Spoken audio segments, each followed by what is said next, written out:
Hello students, मैं आज इस वीडियो में क्लास सेकंड के स्टूडेंट्स को हिंदी सेकंड का सेकंड चैप्टर कराने जा रही हूँ। फर्स्ट चैप्टर मैं आपको ऑलरेडी करा चुकी हूँ और मुझे लगता है उसमें आपको कोई प्रॉब्लम नहीं आई होगी। कोई चीज़ आपको ना समझ में आई हो तो मुझे बताइएगा। आज आपको हम सेकंड चैप्टर स्टार्ट कराने जा रहे हैं। देखिए, आपकी बुक का ये है सेकंड चैप्टर। इस पाठ का नाम है वर्ण या अक्षर। वर्ण या अक्षर। देखिए, वर्ण वर्ण जैसे श या आ। अब मैं इसे पढ़ना शुरू करती हूँ। हमने देखा कि श तथा आ सबसे छोटी ध्वनियाँ हैं। इसके दोबारा टुकड़े नहीं किए जा सकते, इन्हें वर्ण कहते हैं। तो वर्ण की परिभाषा क्या होगी, वर्ण की डेफिनेशन क्या होगी कि भाषा की सबसे छोटी इकाई जिसके और अधिक टुकड़े न किए जा सकें उसे हम क्या कहते हैं, वर्ण। देखिए, यहाँ आपकी स्क्रीन पे आपको दिखाई भी दे रहा होगा वर्ण की परिभाषा। किसी भाषा की सबसे छोटी इकाई वर्ण कहलाती है। इसके फिर से टुकड़े नहीं किए जा सकते। वर्ण होता है सबसे सबसे छोटी जो होती है, जैसे छोटा अ है, बड़ा आ है, इस तरीके से सबसे छोटी इकाई जो होती है वो वर्ण कहलाती है। हम उसके और अधिक टुकड़े नहीं कर सकते। इसके बाद देखिए, अक्षर क्या होता है। अब आपको लगेगा कि वर्ण और अक्षर में क्या अंतर है। अक्षर की डेफिनेशन है, जब वर्णों को कोई रूप दिया जाता है अर्थात उसे लिखा जाता है तो वो अक्षर कहलाता है।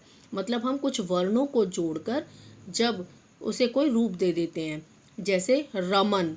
रमन में र प्लस म प्लस न, 3 वर्णों को जोड़कर हमने एक अक्षर बना लिया। ठीक है, जब हमने उसको एक साथ बोला, 3 वर्णों को जोड़कर एक साथ बोला तो रमन। और अगर उन्हें हम एक एक को अलग बोल रहे हैं, र म न, तो ये वर्ण। यही अंतर है वर्ण और अक्षर में। ठीक है, समझ में आया आपको। नेक्स्ट आगे पढ़ते हैं हम इसमें। इसके बाद है वर्णमाला। वर्णमाला का अर्थ है वर्णों की माला। जब हम वर्णों को उनके क्रम के अनुसार लिखते हैं तो वह वर्णमाला कहलाती है। अर्थात वर्णों को, जो हमारे वर्ण होते हैं, उन वर्णों को क्रमबद्ध तरीके से लिखना, उनको एक सीरियल में लिखना, सीरीज में लिखना, सही तरीके से उचित क्रम में लिखना, यही वर्णमाला कहलाता है। वर्णमाला की परिभाषा भी आपको दिखाई दे रही होगी अब। ठीक है, वर्णों को ठीक क्रम से सारणी में लिखना या उसे क्रमबद्ध तरीके से लिखना वर्ण कहलाता है। सभी भाषाओं की अपनी अपनी वर्णमाला होती है। हिंदी की भी अपनी वर्णमाला होती है। जैसे हिंदी की ये जो हम पाठ पढ़ रहे हैं, इसमें आ ई ये सब चीज़ें पढ़ रहे हैं ना हम, छोटा बड़ा करके, तो ये क्या है, हिंदी वर्णमाला। हमारे पास जो अ से लेकर ज्ञ तक है, ये हमारी हिंदी वर्णमाला है। ठीक है, इसी प्रकार और कोई भाषा होती है, जैसे उर्दू होती है, उसमें भी हम अलिफ पे बे ते ये सभी चीज़ें पढ़ते हैं ना, तो वो उर्दू की वर्णमाला है, वो उर्दू की वर्णमाला है। और पंजाबी में भी अलग से लिखा जाता है। मतलब हर भाषा की अलग से वर्णमाला होती है, उसको लिखने का तरीका अलग से होता है। हमारी हिंदी की वर्णमाला अ से लेकर जो ज्ञ तक पूरा है, इसको विभिन्न अलग अलग उसमें बांटा गया है आगे। ठीक है, ये चीज़ हम अभी आगे पढ़ते हैं। देखिए, अगला है हमारा, सभी भाषाओं की अपनी अपनी वर्णमाला होती है। हिंदी की भी अपनी वर्णमाला होती है। वर्णों के भेद, अगला टॉपिक है आपका वर्णों के भेद। वर्णों को हिंदी भाषा में वर्णों को इस प्रकार बांटा गया है। पढ़िए इसको। स्वर, सबसे पहले आता है स्वर। स्वर में कहाँ से कहाँ तक आते हैं, आपने ये पहले भी पढ़ा है, अ से लेकर बड़े ओ तक। ठीक है, अ से लेकर ओ तक ये हिंदी में स्वर कहे जाते हैं। और हिंदी में स्वर कितने होते हैं, काउंट करिए, इनको गिनिए, या फिर वैसे भी आपको शायद पिछले फर्स्ट क्लास का भी याद होगा। हिंदी में 11 स्वर होते हैं। कितने स्वर होते हैं, 11। ठीक है, नेक्स्ट अगला हमारा टॉपिक है यहाँ व्यंजन। व्यंजन किसी दूसरे वर्ण की सहायता से बोले जा सकने वाले वर्ण कौन कौन से होते हैं, जैसे क से लेकर ह तक। क से लेकर ह तक ये सभी व्यंजन कहलाते हैं। ठीक है। अब आपको पता है स्वर कितने हैं, 11, और व्यंजन कितने हैं, 33 या 33।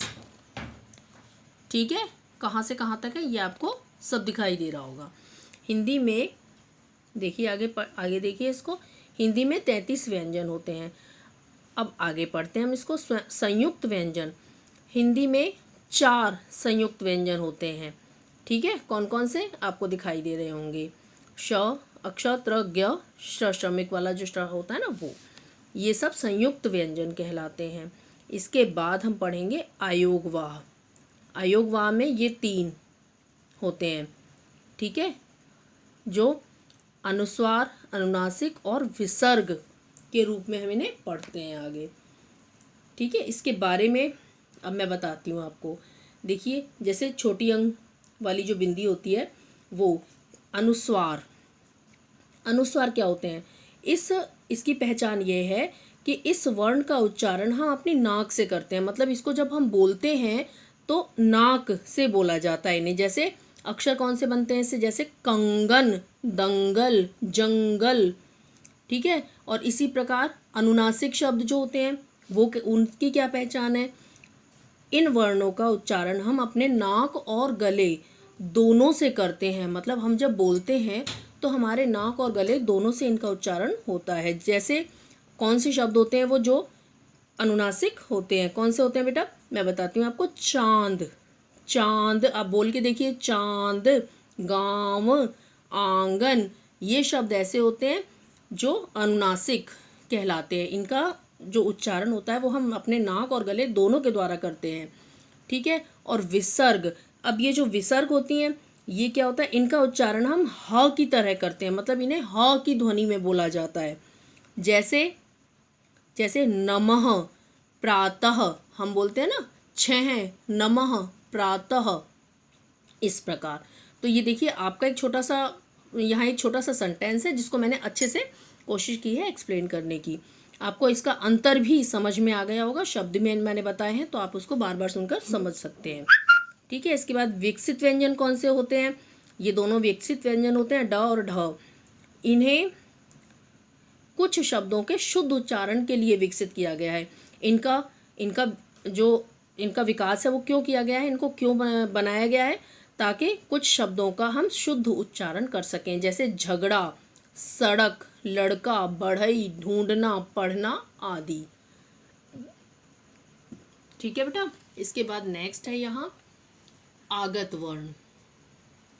अब देखिए आपको दिखाई दे रहा होगा आगत वर्ण कौन कौन से होते हैं। अन्य भाषाओं से आए हुए शब्द, कुछ अन्य वर्ण जो दूसरी भाषाओं से हमने अपनी भाषा में ऐड किए हैं। जैसे ज, इसको ज नहीं बोलते, ज करके बोलते हैं, ज।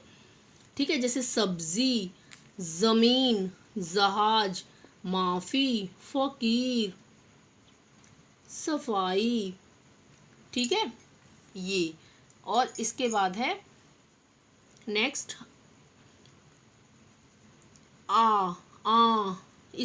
इसको हम अलग से बोलते हैं।